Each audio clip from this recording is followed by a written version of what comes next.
Hi, my name is J Cohn, and I am an outsider artist. I began making art for myself 7 years ago in the aftermath of a divorce after a long marriage.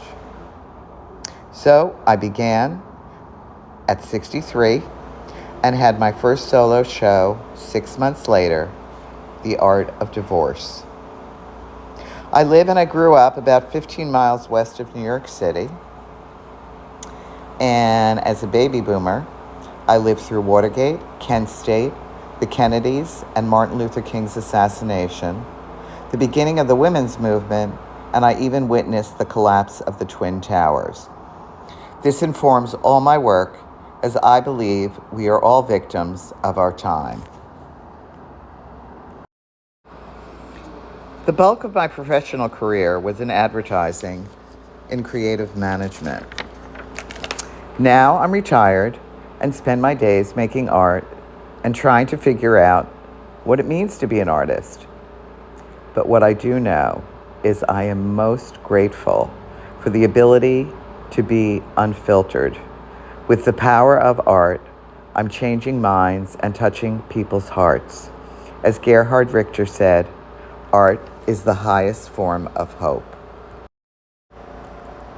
My influence has come from a life well lived. So lots of places. But first, it has to be fairy tales. They gave me comfort in the longing and solitary fantasy of my life. I believed I was a fairy tale princess whose life could only be complete when I met my prince. But as I grew older, I grew cynical. I grew up. Are any of these stories really reliable? But those glorious illustrations have stood the test of time for me. Arthur Rackham, Beatrix Potter, Maurice Sendak, the God, and the incredible Dr. Seuss, each wonderful and singular. I've always been a voracious reader.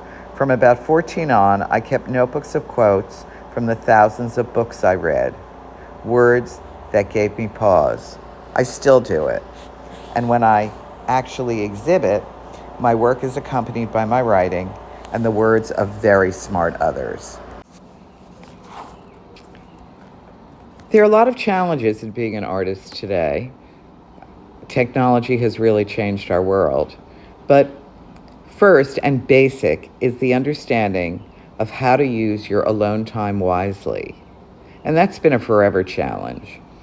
In creating any art form, the creator has many, many conversations with themselves. For a visual artist, each mark they make, each color they choose, the paper or canvas they select, the medium, all require a choice. The beauty of solitude is the mental space it provides, something I didn't have time for in my marriage. Ian Fleming, who wrote those crazy James Bond books, said, "Loneliness becomes a lover, solitude a darling sin." How very sexy. Given the opportunity to have a conversation with my younger self, the first thing I would say is be kind to yourself. To be an artist requires a lot of inner monologues. Keep it positive and build up those positive neurons in your brain. Find a copy of Habits of Mind by Art Costa and use it. Don't depend on others to make you feel happy or fulfilled. It's in your power. And Carol, it's your most important job. I'm going to say that again. Your most important job.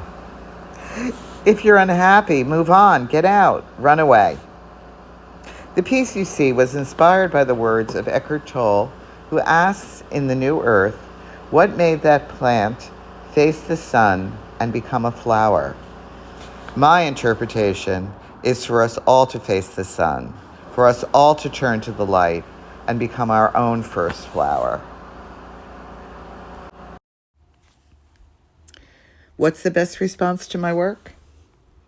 Well, is it a good reaction to make people cry? My Art of Divorce collection has done that more than a few times. I was at Startup Fair in Venice Beach, California. This is pre-COVID, with 65 other American artists. And our hotel rooms were our private gallery. It was a crazy weekend, and by the end of it, you've spoken to hundreds of visitors about your work and made lasting friendships with artists from all over the country. It was a great experience. On Sunday evening, with 10 minutes to closing time, a woman walked in, and I took her into the bedroom covered with my art all over the walls and spread out on the bed. She immediately walked over to one of my personal favorites.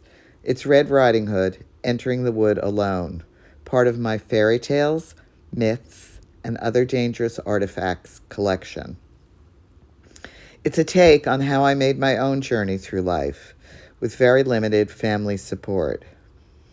It didn't stop me, but I was certainly in danger along the way. This was pre-Anita Hill, and sexual harassment wasn't even part of our vernacular yet. I shared my inspiration, and when I told her the title, For All the Little Girls Who Entered the Wood Alone, and said, "Don't we all?" she burst into tears, and she bought a print. Some of my work is very sad. This piece, Her Little Heart Was Broken, is how my father was so disappointing to my siblings and I. When a friend came over and saw what I was working on, he said, "That's so sad." And I said, "Yes, it is, and thank you." It's not for me about telling the story or the specific incidents in my life, but my desire to capture the feelings, the emotional impact. So I guess crying is a good response. This is Shattered, a false idol, like the story of Abraham when he was a boy working in his father's idol shop. Left alone in the shop, he smashes all the idols and tells his father when he comes back that the idols had a fight and they destroyed one another. His father said they were only statues and possessed no knowledge. And Abraham replied, "And yet you worship them." Such a good story. Myself as idol was a content suburban housewife, but I wasn't happy. The brilliant Paul Coelho said, maybe our journey isn't so much about becoming anything.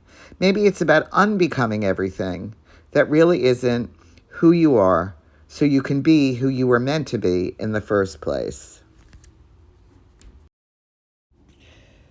What do I hope people take away from my work? Well, there's a great gift that comes with growing older, the gift of memories. My art is informed by my time here on Earth. It really is a narrative of my life. And as a baby boomer, we made it through a series of inconceivable events. We watched our president assassinated on television live. We lost trust in our leadership. We witnessed the reemergence of this country's divisions as the ugly truths of racial injustice, the brutal hatred of those that are different, the madness of guns here, and the continuing anti-Semitism and homophobia that has always been brewing in the ugly undercurrent of this nation.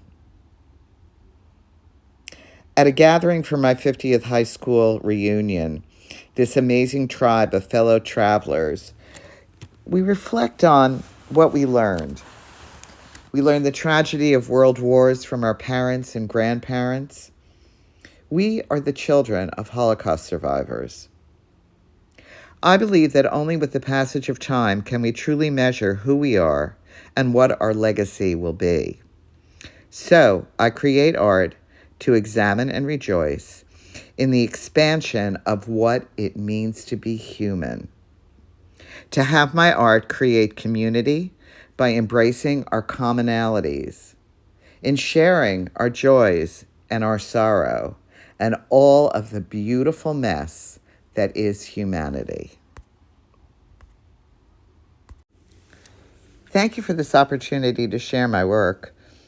It can be a perilous journey to the inner frontier, but as Socrates said, an unexamined life is not worth living.